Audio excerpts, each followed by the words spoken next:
So hi dear students.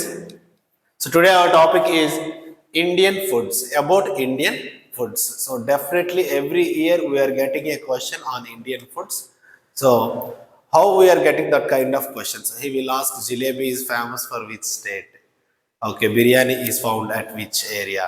So like that you will get questions. So that's why we have to know about food first. Now see the basic thing, eating habits. So these are the major factors that decides the eating habits. So what are these? The first one is climate, next one is ingredients available, next one is wealth, next one is water, livestock, religious or cultural customs. Now see, first one, climate. So your eating habits completely depends upon climate only. First thing, climate. So see how you will, what the food you will eat in winter is completely different in the food that you eat in summer. For example, see, in weather cool area the food is different, the weather heat area the food is different. Like see, in a rainy season or winter season you would like to prefer tea or coffee or something hot like Horlicks or Boost. But coming to summer season, would you like to prefer that which is hot? No, you would like to prefer some cold drinks or ice creams or juices which is cool, right? Now see, so that's the climate is the major factor. Okay. Next one, climate is nothing but weather. The next one is ingredients available. Ingredients available. So what are the ingredients that are available? Ingredients అంటే ఏంటి? మనం వంట చేయడానికి అంటే cook చేయడానికి కావాల్సిన సామాన్లు ఏమైతే ఉంటాయో వాటిలో మనం ఇంగ్రీడియంట్స్ అంటాం. మన ఇంట్లో ఏ ఇంగ్రీడియంట్స్ ఉంటేనే వాటితో వాడతాం, లేదా మార్కెట్లో దొరికే వాటితో వాడతాం. అంటే మన ఏరియాలో దొరికే ఇంగ్రీడియంట్స్తో. ఫైన్. సో ఇప్పుడంటే ఇంపోర్ట్ అంతా జరిగిపోతుంది, ఏరియా అంటే ఇంకో దగ్గర పండినా కూడా మన దగ్గర దొరుకుతున్నాయి. కానీ ఒకప్పుడు ఎలా ఉండేది, ఏ ఇంగ్రీడియంట్స్ అయితే మన ఏరియాలో పండుతున్నాయో ఆ ఇంగ్రీడియంట్స్నే తీసుకొచ్చి వాడేవాళ్ళు. సో ఎక్కడైతే సో బంగాళదుంపలు ఎక్కువగా ఉండేవో, అంటే పొటాటోస్ ఎక్కువగా ఉండేవో, ఆ పొటాటోస్తో ఎక్కువగా వాళ్ళు కర్రీ చేసుకొని ఆ రోటీతో పొటాటో కర్రీ తినేవాళ్ళు. సో ఇప్పటికీ అలాంటి ఏరియాస్ కొన్ని ఉన్నాయి. ఫైన్. సో ఏ ఏరియాలో ఏది ఎక్కువగా దొరికితే వాళ్ళు దాన్ని ఎక్కువగా తింటారు. So that's why so eating habits depend on the ingredients that are available or ingredients that are found in that area. Okay. Next, wealth. Wealth అంటే ఏంటి? సో ఇక్కడ డిఫరెన్స్ చెప్తున్నామని కాదు. So this is open factor. సొసైటీలో rich poor ఇద్దరు ఉన్నారు. So rich వాళ్ళు తినే ఫుడ్ వేరేగా ఉంటుంది, పూర్ వాళ్ళు తినే ఫుడ్ వేరేగా ఉంటుంది. వాళ్ళు హైజీన్ అండ్ కాస్ట్లీ ఫుడ్ తింటున్నారు. సో పూర్గా ఉండేవాళ్ళు సమ్వాట్ మేబీ నాన్ హైజీన్ వాళ్ళకి దొరకవచ్చు, మార్కెట్లో తక్కువగా దొరుకుతాయని కొనుక్కుంటారు. అది బాగుండొచ్చు, ఆ వెజిటబుల్స్ ఫ్రూట్స్ బాగుండొచ్చు, బాగుండకపోవచ్చు. So there is a difference in wealth. The next one is water. Yes, water. So eating హ్యాబిట్స్లో major thing water. So water కూడా ఏం చేస్తుంది, వాటర్ లేకుండా మనం కుక్ చేయం కదా. మెజారిటీ ఆఫ్ ద థింగ్స్ మనం వాటర్ యూస్ చేస్తే కుక్ చేస్తాం. సో వాటర్ కుకింగ్ అనేది పక్కన పెడితే, సో ఏరియాలో ఉన్న వాటర్ని బేస్ చేసుకొని మనకి ఫుడ్ కూడా పండుతుంది. అంటే పంటలు పండేది దేని మీద ఉంటుంది? వాటర్ని బేస్ చేసుకొని పండుతుంది. మంచిగా వాటర్ ఉంటే ఒక రకమైన వెజిటేబుల్స్, ఒక రకమైన ఇంగ్రీడియంట్స్ పండుతాయి. తక్కువ వాటర్ ఉంటే వేరే రకమైన ఇంగ్రీడియంట్స్ పండుతాయి. Fine. Now next one is live stock. Live stock అంటే availability of chicken, mutton, fish ఇవన్నీ. సో వాటిని లైవ్ స్టాక్స్ అంటారు. ఓకే. సో అన్ని ఏరియాలో దొరకవు కదా. ఒక దగ్గర చూడండి షీప్స్ ఎక్కువగా దొరుకుతాయి, ఇంకో ఏరియాలో హెన్స్ ఎక్కువగా దొరుకుతాయి. సో అలా. ఓకేనా. సో దాన్ని మనం లైవ్ స్టాక్ అంటాం. పర్టికులర్లీ ఎక్కడైతే రివర్స్ ఎక్కువైతే ఉంటుందో అక్కడ ఫిషెస్, రివర్ ఫిష్ దొరుకుతుంది. సో ఓషియన్ ఏరియాస్లో ఏమవుతుంది, మనకి సీ ఫిష్ దొరుకుతుంది, అంటే సీ ఫుడ్ కంప్లీట్గా దొరుకుతుంది. సో ఇలా ఏరియాని బట్టి కూడా మనకి లైవ్ స్టాక్ అనేది మారిపోతుంది. The next one is religious or cultural costumes. మన ట్రెడిషన్లో ఉంటుంది, మన రిలీజియస్ కస్ట్యూమ్స్లో. సో తరతరాలుగా ఇది ఇలా తినాలి, ఇలా వండుకోవాలి, సో ఇది మన బ్రేక్ఫాస్ట్, ఇది లంచ్, ఇది డిన్నర్ అని ఒక కాస్ట్యూమ్ ముందు నుంచి ఉంటుంది అనమాట. దాన్ని అలా ఫాలో అయిపోతూ ఉంటారు next generations. Okay. Please note down eating habits అని చెప్పి ఈ సైడ్ హెడ్డింగ్స్ నోట్ చేసుకున్నాను, రన్నింగ్ నోట్స్లో రాసుకోండి.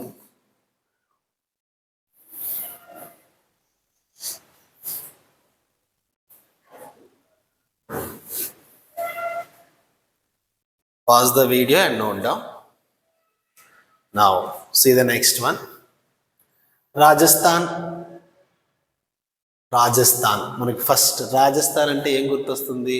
థార్ డిజర్ట్ గుర్తొస్తుంది. డిజర్ట్ అంటే ఏంటంటే ప్రీవియస్ క్లాసెస్లో మనం చూసాము, రైట్? వాటర్ తక్కువగా ఉండి శాండీ ఏరియా ఎక్కువగా ఉంటుంది, దాన్ని మనం డిజర్ట్ అంటాము. సో అలాంటి డిజర్ట్ ఏరియా ఎక్కువగా ఉన్న స్టేట్ రాజస్థాన్. ఆ రాజస్థాన్లో థార్ డెజర్ట్ ఉంది. అక్కడ ఫుడ్ ఏంటి, ఏం దొరుకుతుంది? C extremely hot and dry area. First area చూసుకుంటే extremely hot and dry area. అక్కడ వేడి బాగా ఎక్కువగా ఉంటుంది, హీట్ ఎక్కువగా ఉంటుంది, హీట్ వేవ్స్ ఎక్కువగా ఉంటాయి. And dry area, dry area అంటే వాటర్ తక్కువగా ఉంటుంది అని అర్థం. Food had to be curried to preserve it. Food had to be curried to preserve it. అలాంటి ఏరియాలో ఫుడ్ని సేవ్ చేయాలంటే ఖచ్చితంగా దాన్ని మనం కర్రీ చేసి ఆ తర్వాత ప్రిజర్వ్ చేస్తాం. Next high use of dairy products, water is square. So అక్కడ ఏమవుతుందంటే వాటర్ తక్కువగా దొరుకుతుంది కాబట్టి వాళ్ళు ఏం చేస్తారు, ఎక్కువగా మిల్క్ని యూజ్ చేస్తారు. డైరీ ప్రోడక్ట్స్ అంటే మిల్క్తో జనరేట్ అయ్యే ఫుడ్స్ని ఎక్కువగా తీసుకుంటారు. లైక్ వాళ్ళకి ఏమవుతుంది, సో గీ ఎక్కువగా దొరుకుతుంది, మిల్క్ దొరుకుతుంది కాబట్టి మిల్క్ ప్రోడక్ట్స్ గీ తర్వాత పన్నీర్ ఇవన్నీ కూడా బాగా దొరుకుతాయి. సో అందుకనే చూడండి, సో మీరు రాజస్థాన్ దాబా అలాంటి వాటిలో చూస్తే లస్సీ బాగా దొరుకుతుంది. ఎందుకంటే from milk to curd turns into lassi. So ఇలా మనకి ఏం చేస్తారు, high use of dairy products చేస్తారు. So few vegetable ingredients, vegetables మాత్రం చాలా తక్కువ దొరుకుతాయి, చాలా తక్కువగా పండుతాయి కాబట్టి తక్కువగా దొరుకుతాయి. ఓకే చూడండి మళ్ళీ ఒకసారి చెప్తున్నాను. Extremely hot and dry area, food had to be curried to preserve it. So అంటే మనం కూడా కర్రీ చేసుకొని తింటాం కదా సార్ అంటే ఇక్కడ అలా కాదు, కర్రీ చేసిన తర్వాత వీళ్ళు ప్రిజర్వ్ చేస్తారు, ఉంచుతారు. లైక్ పికిల్స్ని ఎలా అయితే మనం సో మంత్స్ తరబడి ఉంచుతామో వీళ్ళు కర్రీస్ని డేస్ తరబడి ఉంచుతారు. సో మంత్స్ తరబడి కాదు, డేస్ తరబడి. అంటే ఈ రోజు కర్రీ చేసింది వాళ్ళు ప్రిజర్వ్ చేసి ఒక 2-3 డేస్ వరకు వాళ్ళకి మళ్ళీ యూజ్ అయ్యేలాగా, మ్యాక్సిమం ఒక 1 వీక్ వరకు యూజ్ అయ్యేలాగా ఉంచుకుంటారు. Okay next high use of dairy products, water is scarce. అంటే వాటర్ తక్కువ కాబట్టి డైరీ ప్రోడక్ట్స్ ఎక్కువ. So few vegetable ingredients only found there. So please write down in your running notes. Please note down.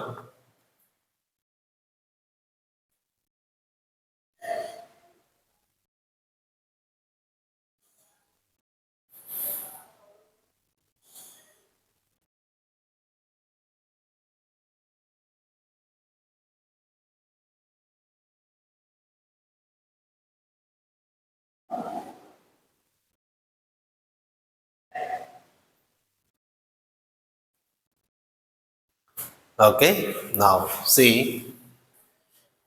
the next one is Goa. So here I am not explaining all the states. Okay, I am explaining only few important states. Remember. So Goa. So formerly a Portuguese colony. Portuguese colony. So ఆ గోవా అనేది ఒకప్పుడు మనకి Portuguese colony అనేవాళ్ళు. ఎందుకంటే అక్కడ Portuguese people వచ్చి ఉండేవాళ్ళు కాబట్టి దాన్ని పోర్చుగీస్ కాలనీ అనేవాళ్ళు. ఆ తర్వాత అది మనకి సో గోవా కింద పేరు మార్చారు. So whatever. So formerly a Portuguese colony, most famous for the vindaloo. Vindaloo అనే దానికి బాగా ఫేమస్ అనమాట, విండాలో అనే ఫుడ్కి. So this is actually a Portuguese meal called వినాహో డి అలాహో. సో చూడండి అన్న, ఈ విండాలో అనేది ఏంటి, ఒక పోర్చుగీస్ మీల్ అనమాట, పోర్చుగీస్ కంట్రీలో ఉండే మీల్. సో మనకి ఎలా అయితే మీల్స్ ఉంటాయి కదా, రైస్, రసం, కర్రీ, సాంబార్, ఇలా ఫుల్ మీల్స్, హాఫ్ మీల్స్ అంటాం కదా. సో అలాంటి మీలే ఈ విండాలో అనేది ఒక రకమైన మీల్ అనమాట. ఏ మీల్ అది, పోర్చుగీస్ కంట్రీ వాళ్ళ మీల్. దాన్ని ఏమంటారు పోర్చుగీస్ లాంగ్వేజ్లో, విన్హో డి అల్హో అంటారు. ఓకేనా. Next so Goa or Goan foods మీకు అర్థం కావడం కోసం రిమూవ్ చేశాను. Goa food also has lots of coconut milk and sea food. ఏముంటుంది, కోకోనట్ మిల్క్, సీ ఫుడ్ ఎక్కువగా ఉంటుంది. ఎందుకంటే ఇందాక చెప్పాను మీకు, సీ షోర్ ఎక్కడైతే ఎక్కువగా ఉంటుందో అక్కడ మనకి సీ ఫుడ్ అవైలబిలిటీ ఎక్కువగా ఉంటుంది. సీ ఫుడ్ అంటే ఏంటి, fish, prawn, crab, lobsters. Okay next so coconut milk అంటే అసలు యాక్చువల్గా సీ ఏరియా కాబట్టి అక్కడ మనకి జనరల్గా కోకోనట్స్ ఎక్కువగా ఉంటాయి. కేరళ, గోవాలోనూ మనకి ఇంకా కోకోనట్ ట్రీస్ బాగా ఎక్కువగా ఉంటాయి.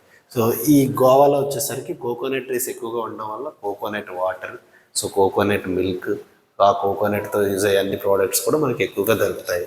Next one sea food. So ఇక్కడ ఈ పాయింట్లో మనం గుర్తుంచుకోవాల్సింది ఏంటి, Goa is famous for vindaloo. Vindaloo is a Portuguese meal. So it is also known as Vinaho di Alaho, and here lots of coconut milk and seafood is available. Please note down this. Note చేసుకోండి అన్న, ఇవన్నీ కూడా short cuts చేసి తయారు చేసినవి.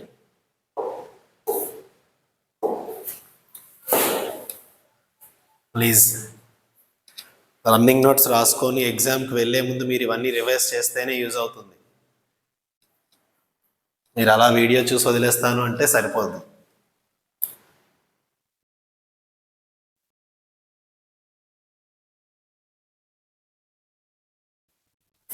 So next one, Mumbai or Marathi cuisine. See Mumbai lots of vegetables. ఇప్పుడు ముంబైలో మనకి అన్ని రకాల కూరగాయలు కూడా అవైలబిలిటీలో ఉంటాయి, పండుతాయి చుట్టుపక్కల. సో రిచ్ ఇన్ స్పైసెస్ అంటే ఏంటి, మనకి మసాలా సామాన్లు, మసాలా దినుసులు అంటారు కదా, బిర్యానీలో వేస్తారు కదా, కర్రీలో వేస్తారు, చికెన్ మటన్ సో కుక్ చేసేటప్పుడు యూజ్ చేస్తాం కదా, సో అలాంటివి అవి కూడా ఎక్కువగా దొరుకుతాయి, rich in spices. Next lots of peanuts and kaju nuts. Peanuts దొరుకుతాయి, తెలుసా మీకు, వేరుశనగలు అంటాం కదా, పీనట్స్ దొరుకుతాయి. కాజు నట్స్ అంటే జీడిపప్పు, కాజు నట్స్ కూడా బాగా దొరుకుతాయి. So fertile farming region, so the food is far more elaborate. So fertile formal region ఉంది కాబట్టి ఫుడ్ అనేది అన్ని రకాలు, అన్ని వేరియంట్స్ కూడా కుక్ చేసుకునే విధంగా ఉంటుంది. Okay, next lots of contact with Europe, so A real fusion of food. So out నుంచి, ముంబై నుంచి మనకి సీపోర్ట్కి అటువైపు అలా చూసుకుంటే యూరప్కి బాగా సో దగ్గరగా ఉంటుంది కాబట్టి, దగ్గరగా ఇన్ ద సెన్స్ ట్రాన్స్పోర్ట్ ఈజీగా అవుతుంది కాబట్టి, సో అటు నుంచి ఉండే యూరప్ కాంటినెంటల్ ఫుడ్, అక్కడ యూరప్ ఇంగ్రీడియంట్స్ అన్నీ కూడా ముంబైలో ఈజీగా దొరుకుతాయి, సో పోర్ట్ ట్రాన్స్పోర్ట్ ద్వారా. సో ఏమవుతుంది, అన్ని రకాల ఫుడ్స్ని వాళ్ళు కుక్ చేయగలుగుతారు. ఇక్కడ చూడండి, మీకు బాగా ఇష్టమైన ఫుడ్స్ అన్నీ ఇక్కడే ఉన్నాయి. ఏంటది మనకి, పానీపూరి. సో ఇది పానీపూరి కాదా, dahi puri.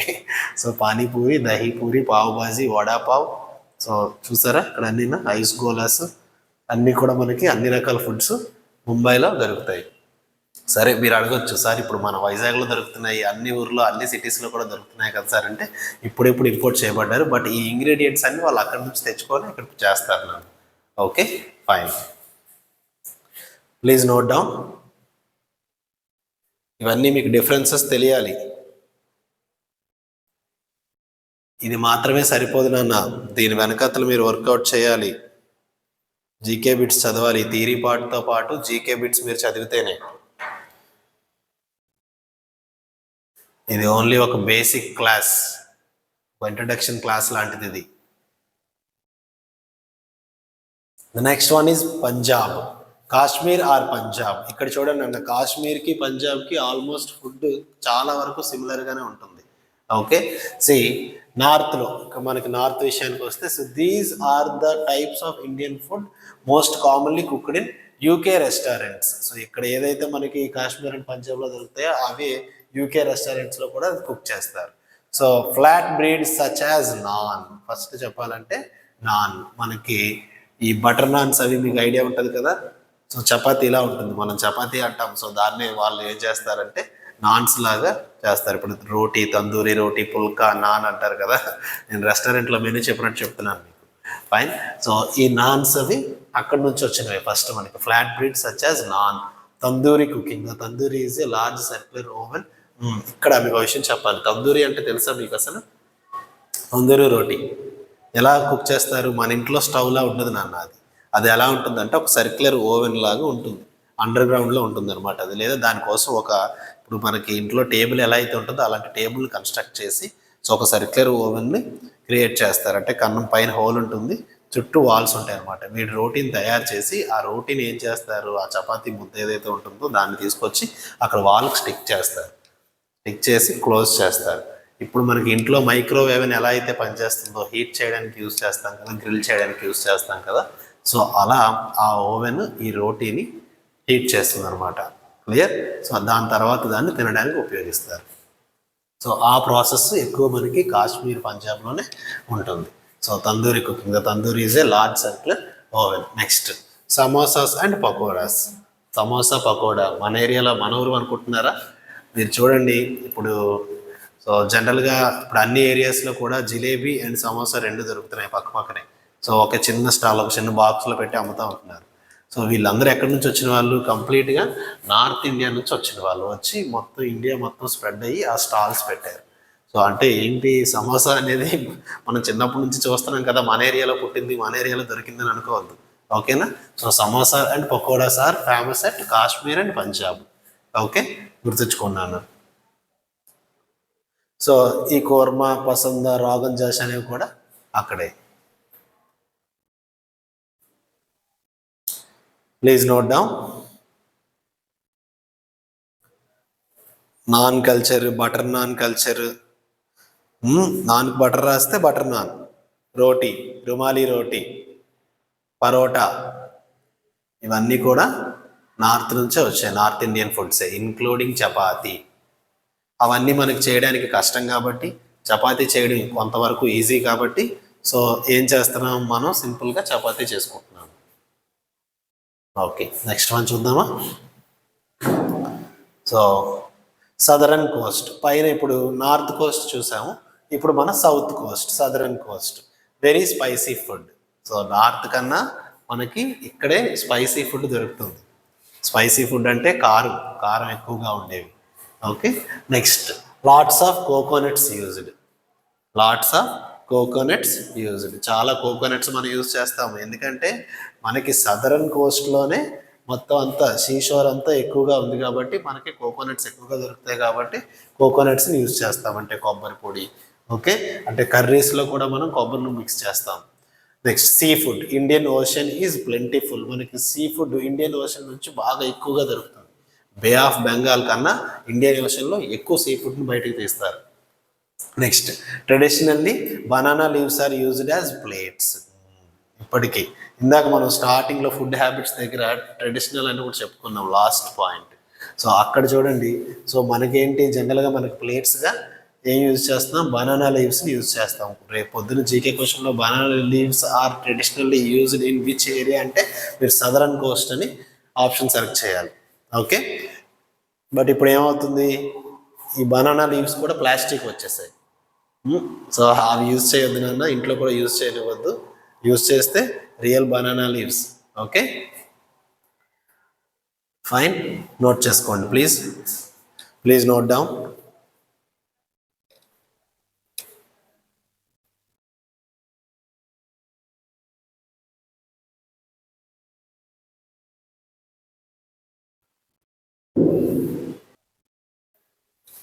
Yes, see the next one. Eastern India or Kolkata. Eastern India or Kolkata. ఇంతవరకు నార్త్ చూసాం, సౌత్ చూసాం, ఇప్పుడు ఈస్ట్ చూస్తున్నాం. ఓకే, ఈస్టర్న్ ఇండియా లేదా కలకత్తాని మనం. So very little wheat, animals are scarce, farmers farmed crops not livestocks. ఇక్కడ కలకత్తా ఏరియాలో ఏం జరుగుతుంది, మనకి ఎక్కువగా మనకి కూరగాయలు అంతే తప్ప లైవ్ స్టాక్ మాత్రం దొరకదు. లైవ్ స్టాక్స్ అంటే యానిమల్స్ని, వాటిని ఎక్కువగా వాళ్ళు ఫార్మ్ చేయరు నాన్న. అంటే హెన్స్, షీప్స్, గోట్ ఇలాంటి వాటి మీద కాన్సన్ట్రేషన్ తక్కువ. సో అందుకని very little meat. Next food is dominated by fish and rice. ఎక్కువగా యూజ్ చేసేది fish curry, fish fry and rice. అక్కడ మీల్ అంటేనే మనకి ఒక రైస్ బౌల్, ఫిష్ కర్రీ తెచ్చిపెట్టేస్తారు. Next lots of mangoes are grown. ఇక్కడ చూడండి, మ్యాంగోస్ ఎక్కువగా ఎక్కడ పండుతాయి అనే క్వశ్చన్ మీకు వస్తే so eastern India or Calcutta అని చెప్పాలి మీరు. Okay, fine, please note down, pause it and note down. Pause చేసి నోట్ చేయండి అన్న. Next one, British influences. So British ఇన్ఫ్లుయెన్సెస్లో ఏంటి, during colonial times Indian food was tone down to make it more acceptable to the British. So మన Indian ఫుడ్ని Britishers accept చేసే విధంగా దాన్ని రకరకాల స్టైల్స్లో మార్చి కుక్ చేశారు. సో అంటే బ్రిటిషర్స్ ఇండియాకి రాకముందు ఇండియన్స్ యొక్క ఫుడ్ వేరేగా ఉండేది. ఇండియన్స్కి అంటే బ్రిటిషర్స్ వచ్చిన తర్వాత సో వాళ్ళ కోసం ఫుడ్ స్టైల్ మారింది. సో వాళ్ళు తింటున్నారు కదా అని మన వాళ్ళు కూడా తినడం స్టార్ట్ చేశారు, వాళ్ళ స్టైల్లోనే కుక్ చేస్తారు. Now, see, migration to the UK from India saw the growth of Indian food in the UK. ఆ తర్వాత ఏం జరిగింది, మన ఇండియన్స్ యూకేకి వెళ్ళి చూసిన తర్వాత అక్కడ వాళ్ళకి అర్థమైంది వాళ్ళ ఫుడ్ మనం కాపీ చేయడం కాదు, మన ఫుడ్ని వాళ్ళు కాపీ చేసుకొని వాళ్ళు అక్కడ రెస్టారెంట్స్ పెట్టుకున్నారు అని. Right. So chicken tikka is often described as our most popular food. So ఇప్పుడు మీరు తింటున్న రెస్టారెంట్స్కి వెళ్ళాక ఖచ్చితంగా చికెన్ టిక్కా తింటారు. ఆ చికెన్ టిక్కా ఏంటది, often described as our most popular food. So ఈ చికెన్ టిక్కా ఎక్కడి నుంచి వచ్చేది, మనకి బ్రిటిషర్స్ దగ్గర నుంచి, వాళ్ళ ఇన్ఫ్లుయెన్స్ నుంచే ఈ చికెన్ టిక్కా స్టార్ట్ అయింది. Next, the hottest dish the phaal is believed to have been created for the British colonist. So ఈ పహల్ అనే ఫుడ్, హాటెస్ట్ డిష్ ఏదైతే ఉందో దాన్ని ఎవరి కోసం క్రియేట్ చేశారంట? బ్రిటిష్ కాలనిస్ట్ కోసం క్రియేట్ చేశారంటే మన ఇండియన్స్ తయారు చేసిన ఫుడ్ అది. Okay, please pause the video and note down.